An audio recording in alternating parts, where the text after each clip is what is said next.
Hello, welcome to the Everton News Daily, powered by the SofaScore app, which is free. So go and download it now. Why wouldn't you? Why wouldn't you? Sean Dyche held his pre-match press conference last night after Everton's 1-1 draw with Newcastle United at St James's Park. Dominic Calvert-Lewin's late penalty earning the Toffees a hard 4 points. This is what the manager had to say about the game. Yeah, I think second half particularly. I wasn't over questioning the first half. I thought apart from a soft goal, good goal from their point of view, a soft goal from our point of view, I thought it was a pretty decent performance. But at half time I mentioned about that edge and how we turned that into a winning performance, and I thought the second half was a very valid attempt to do that. We didn't get the win, but we get a good point on the road in the Premier League is always important. And a penalty, of course, we've only had one this season. Should have had another one Saturday, didn't get that, and I don't know why they have to look at that 100 times. I'm absolutely bizarre, I think, because I've seen it back and it's like it gets given straight away. But anyways, they did get to the right decision, so we're pleased with that, and Dom put it away, so I'm pleased with him as well. Yeah, it wasn't a pre-match. Well, I don't know what I was talking about. It was post-match press conference after the draw, of course. So I apologise for that. I've just mentioned Dominic Calvert-Lewin scored for the first time in 5 months. It was a high-pressure penalty, really.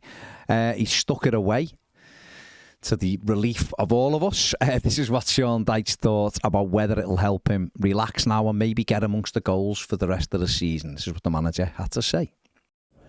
Yeah, I mean, you know yourself, there might be a pure goal, but sometimes it starts you off with a penalty. It could be one that just hits you and goes in. He's had a couple of them that were taken away from him when, they were more or less in the old money. They would have just said it was his goal. But yeah, I mean, it changes the noise around him. He's been working hard. Beto, I thought, worked hard as well. We're asking a lot of them to at the moment, but I thought they did. And he deserves the fact that he's keeping at it. But it must have been a nervous penalty for him as well. But like you say, there's a lot of noise about, you haven't scored, you haven't done this, you haven't done that. But I thought he delivered it well.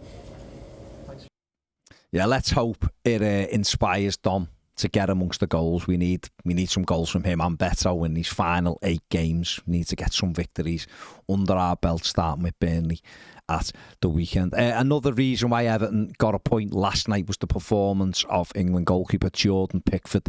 Had a good game last night, responded well to Saturday's when I didn't think he had a great game against Bournemouth. He was much, much better last night. It might have been all of those inflatable dinosaurs that Newcastle fans like to carry around with them. There you go. This is what the manager thought about England number one's performance. Yeah, I mean, he got quite a healthy reception, I thought. So it's good for him. It's good, and I thought he handled it well, and I thought his decision-making was good, and a couple of really good saves. Even though he's a top keeper, they're still decent saves.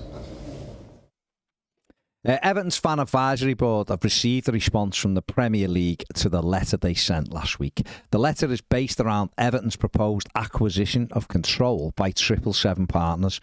The summary of the letter highlighted that if an individual or company that wishes to purchase a club is subject to a disqualifying event, they will be rejected.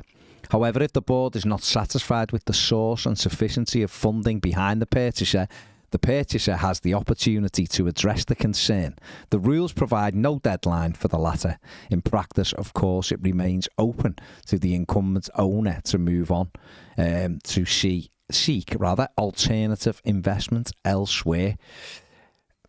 And further from that, IS Sport have reported yesterday 777's takeover of Everton is imminent. I mean, I'll be honest, that letter's gone from the Premier League to the FAB. It clarifies and confirms that the Premier League can reject takeover bids, which is certainly what this channel has said for some time. And the fact that 777 haven't been rejected makes me think that and believe that they will be taken over at Everton Football Club. IS Sport reporting it's imminent. It's been imminent for weeks, hasn't it? I think we all just want a finalisation of this. We need a line in the sand, whether that be 777 now own us, or whether that be Farhad Moshiri or whoever has moved on to new purchases. We need that line in the sand. We need a place called start, as Mr. Blaine would say. because right now everything does feel in a state of limbo. It's not good. It's not good for us as fans. It's not good for the football club. It's not good for the team, and we need it. And let's hope we get that clarity very soon. I'm sure we'll also hear in the next few days, or certainly the next week, what our punishment is for the second PSR charge as well. And we just need to get these uncertainties out of the way and hopefully start winning some games, beginning with Burnley at home at the weekend. That is it for the News Daily. Give the video a thumbs up, subscribe to the channel if you haven't. The 1878 FM podcast is out as well. Go and check that out. It's funny. See you later.